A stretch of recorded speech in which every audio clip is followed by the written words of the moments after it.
பின்வரும் முறை பகுதியை வாசிக்குக. சுமதி தனது நண்பர்களுடன் தர மூஞ்சில் அவர்களை கற்கும் போது நட்ட பூக்கஞ்சிகள் பல மரங்கள் என்பவற்றுக்கு ஊடாக வகுப்பறை பக்கம் சென்று கொண்டிருந்தார்.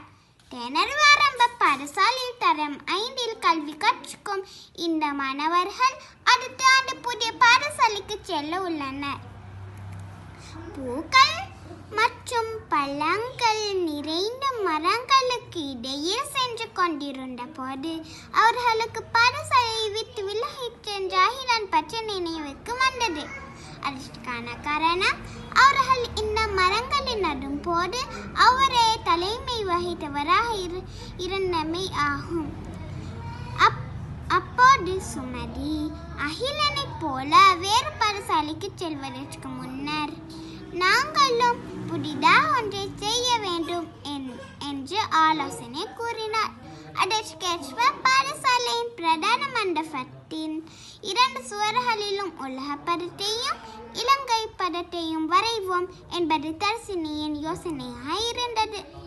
அந்த யோசனையை வகுப்பில் உள்ள அனைத்து மாணவர்களுடன் கலந்துரையாடிய போது அவர்களும் அதற்கு சம்மதித்தனர். அது பற்றி மாணவர்கள் வகுப்பாசிரியை தெரிவித்தனர். அந்த கருத்தினை ஏற்றுக்கொண்ட ஆசிரியை அதற்கு மதிப்பளித்ததுடன் அதன் முக்கியத்துவத்தையும் விளக்கினார்.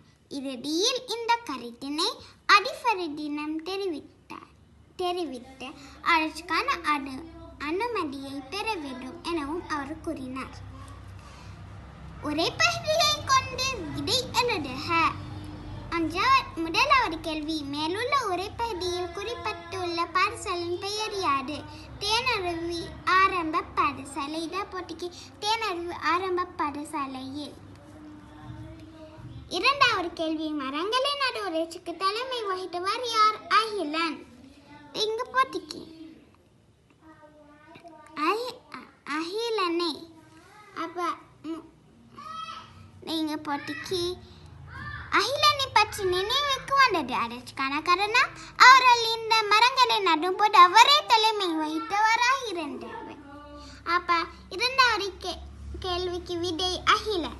மூன்றாவது கேள்வி, இந்த மரங்களை நடும் போது சுமதியும் நண்பர்களும் எந்த தரத்தில் கல்வி கற்றனர்?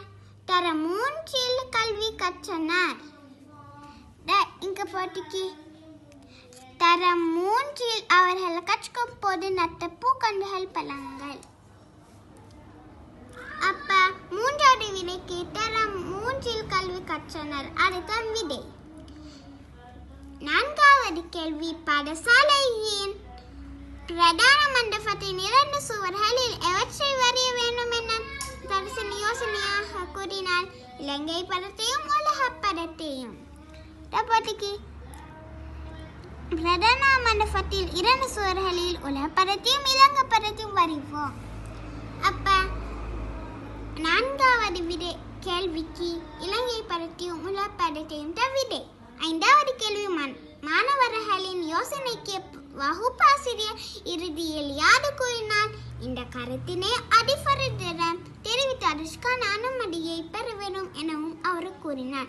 போட்டிக்கு இங்க இறுதியில் இந்த கருத்தினை அதிபரிடம் தெரிவித்து அதற்கான அனுமதியை பெற வேண்டும் எனவும் அவர் கூறினார்.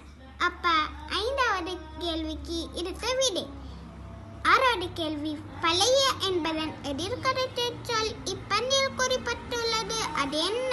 புதிய. ஏன்னா இங்க பட்டிக்கு புதிய பாடசாலைக்கு. அப்ப இங்க புதிய விடை. ஏழாவது கேள்வி, மலர்கள் என்பதன் ஒத்த கருத்து சொல் இப்பந்தியில் குறிப்பிட்டுள்ளது. அது என்ன? பூக்கள். ஏன்னா இங்க பட்டிக்கு பூக்கள் மற்றும். அப்ப இதுக்கு விடை பூக்கள்.